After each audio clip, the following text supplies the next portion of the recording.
तंसीम, आप किस तरह की तस्वीरें हमारे दर्शकों तक पहुंचाएंगे और साथ ही राजधानी दिल्ली के हर एक इलाके में अलर्ट कर दिया गया है, पुलिस वालों की तैनाती की जा रही है, आला अधिकारियों को बाकायदा इसके लिए निर्देशित भी किया गया है और किस तरह की जानकारी देंगे आप हमें? जी देखिए, जैसा कि दिल्ली पुलिस कमिश्नर राकेश अस्थाना से बात हुई, उन्होंने साफ कहा है कि जो भी हैं जिन्होंने फसाद फैलाने की कोशिश की है, माहौल खराब करने की कोशिश की है, उनके खिलाफ सख्त कार्रवाई की जाएगी।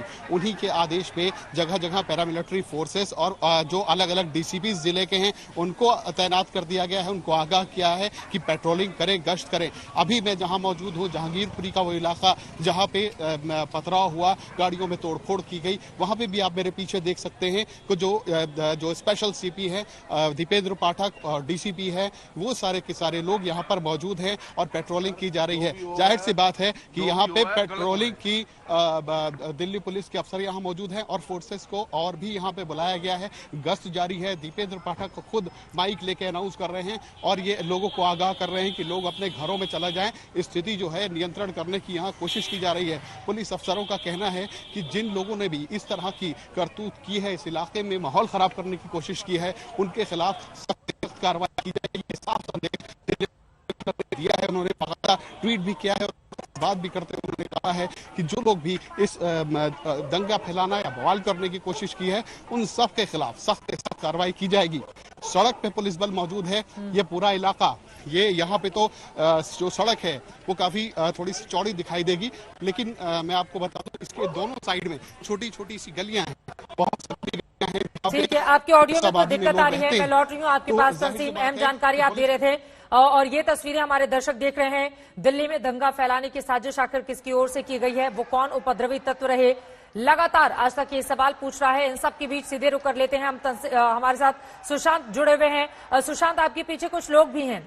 दिल्ली में हनुमान जयंती पर किसका उपद्रव है, ये सवाल खड़ा हो रहा है। शोभा यात्रा पर पत्थर किसकी ओर से बरसाए गए, वो कौन से उपद्रवी तत्व रहे, क्या किसी की भी गिरफ्तारी, इस पूरे मामले में किसी को हिरासत में लिया गया है, कुछ कार्रवाई हुई है क्या, इस बारे में कोई जानकारी मिल पाई हो आप तक?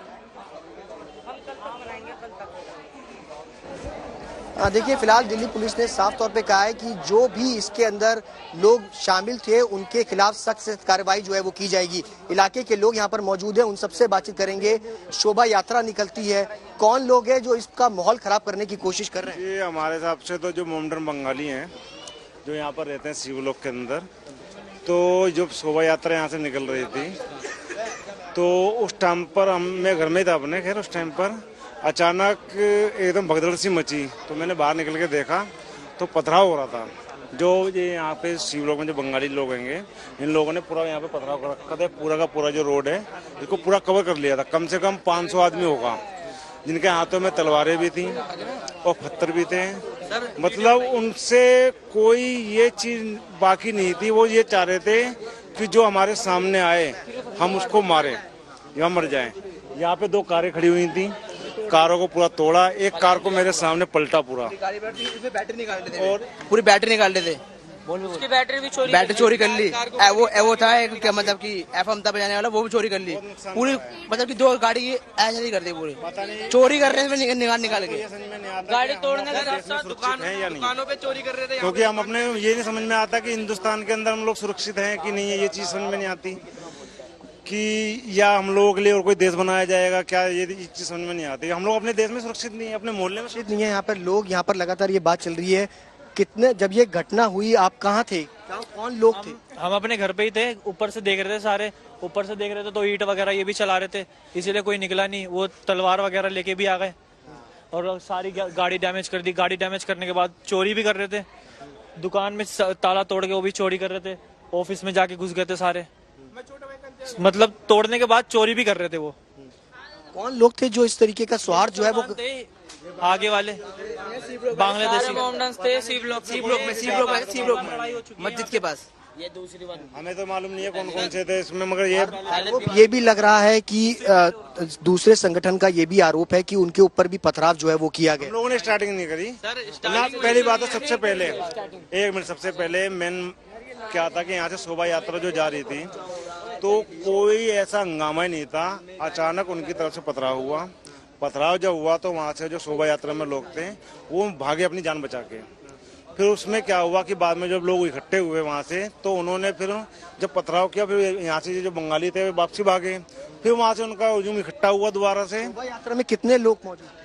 सर 1600 के करीब थे और ज्यादा ही। हाँ जी, उससे ज्यादा ही थे शोभा यात्रा में। लेकिन सब तलवार दे चले। मगर मेन क्या था कि जो शोभा यात्रा में देखा, हम लोग तो आम आदमी हैं, और जो बांग्लादेशी थे उनके हाथों में जो तलवारें थी, आदमी बंदूकें भी थी ना, बंदूकें भी थी, मतलब काफी चीजें थी। अब ये लगाओ, लोग दहशत में, उनका साफ तौर पे कहना है कि 1600 के आसपास जो हनुमान जयंती पर शोभा यात्रा में लोग निकल रहे थे, उनके पीछे अचानक से मॉब आया, उन पर पथराव करने लगा और उसके बाद सिचुएशन जो है वो लगातार बिगड़ती चली गई। हालांकि दूसरे पक्ष का ये भी आरोप है कि पथराव जो है वो दूसरे संगठन की तरफ से जो है वो पहले किया गया, उनकी मस्जिद पर हमला किया गया, जिसके बाद हंगामा जो है वो बढ़ता चला गया। यानी आरोप दोनों तरफ से जो है वो साफ तौर पर लगते हुए नजर आ रहे हैं और पुलिस ये कोशिश कर रही है लगातार कि ये सिचुएशन जो है वो कंट्रोल में बनी रहे। पुलिस वालों के सामने भी ये बड़ी चुनौती है, जैसा कि आप जानकारी दे रहे हैं। इसके दो पक्ष हैं, दोनों पक्षों के अपने अपने दावे, लेकिन इन सब के बीच ये 3 तस्वीरें आप देख पा रहे हैं। एक तरफ जहां ड्रोन से हालात पर नजर रखी जा रही है, तो वहीं दूसरी तरफ चप्पे चप्पे पर पुलिस कर्मियों की तैनाती, सुरक्षा के बड़े इंतजाम किए गए हैं ताकि हालात खराब न होने पाए और ये जो शरारती उपद्रवी तत्व हैं वो माहौल को बिगाड़ने में कामयाब नहीं हो पाए।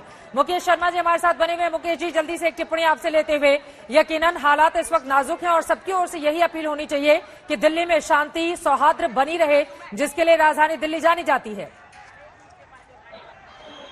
देखिए चित्रा जी, सबसे पहले मैं दिल्ली के तमाम फिरके के लोगों से, पूरी दिल्ली के लोगों से अपील करता हूं, प्रार्थना करता हूं, दिल्ली में शांति बनाए रखें, गंगा जमनी तहजीब की रक्षा होनी चाहिए। और बड़ा भारी प्रश्न ये है कि जो हादसा हुआ है इसकी कांग्रेस पार्टी कड़ी निंदा करती है और मैं इसकी जुडिशियल इंक्वायरी की डिमांड करता हूं। इसकी निष्पक्ष जांच हो, जो भी लोग इसके लिए दोषी हैं, चाहे वो किसी भी फिरके के लोग हों, दोषियों के खिलाफ सख्त से सख्त कार्रवाई होनी चाहिए। अभी दिल्ली में सीरमपुर के दंगों की आग बुझी नहीं है कि दिल्ली को एक बार फिर आग में झोंकने का प्रयास किया गया और मैं समझता हूं कि इसके पीछे क्या कारण है, उन कारणों की जांच होना बहुत जरूरी है और उसकी जुडिशियल इंक्वायरी हो, निष्पक्ष जांच हो। और मैं जो लोग इसमें घायल हुए हैं, चाहे वो पुलिस के लोग हों चाहे सिविलियन हो, मेरी उन लोगों के साथ पूरी हमदर्दी है।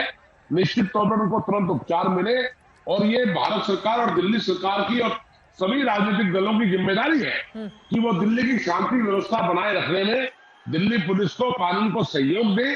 कांग्रेस पार्टी पूरी शक्ति के साथ दिल्ली के लोगों के साथ खड़ी है और हम चाहते हैं कानून अपना काम करे और जो लोग इसके दोषी हैं उनके खिलाफ सख्त से सख्त कार्रवाई हो, चाहे वो कोई भी लोग हो। और दिल्ली का माहौल खराब नहीं होना चाहिए।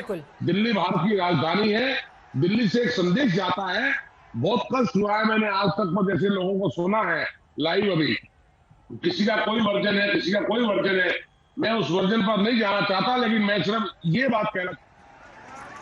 फिलहाल के लिए मुकेश शर्मा जी आपका बहुत शुक्रिया। ये सच बात है कि दोनों ही पक्षों के अपने अपने दावे हैं।